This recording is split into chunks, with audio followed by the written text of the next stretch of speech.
Сиңа кім ләкті? Тюняев. Миңа Кичурин. Кім олар? Бүгіні қуанырға ерін. Сенікі табиб, микрохирургия, реплантация, реконструкция. Тұқта, артық көп. Менікі астрофизик, йодузлар, галактикалар.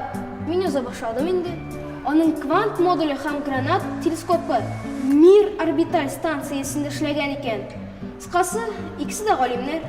Тағын шығыш әзірлергеме? Ардым. Ауыр түгел, олар турында күп нәрсе жазылған. Алсу, сен кім болар едің? Табиб-ма? Астрофизик-ма? Нендей сәйір сұраулар? Бигірек сәйір. Қазір қызығырақ профессиялар бар. IT білгіші. Компьютерда эшлейсің, ә өзің тілесең де илде яшай аласың. Ең яхшы профессия блогер.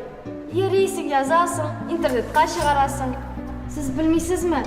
Блогер боларға тілесең, қайда білім алырға бола? Таптың кішіні сұрарға. Қоя шабасың? Мені завуч ізли.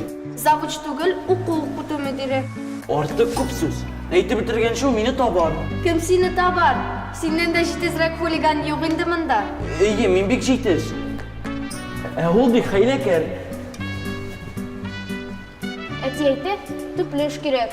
Иқтисатшы мәселен, сату менеджері, яки хисапшы. Оларға һәр вақыт ихтияж бар. Шундай профессияны сойларға керек. Ого, нендей сөзлер. Ихтияж. Ондай сөзлерін аңлар үшін тәржімеші керек болар. Тұр, Айнурға болышасы келе. Мен завучка, мүдірге барам. Илші боларақ. Хәлін сұрармын. Илші, ескеткіш іш. Бүгін Қазан, ертеге Париж. Иртеге Алсу шығыш әзірлерге керек.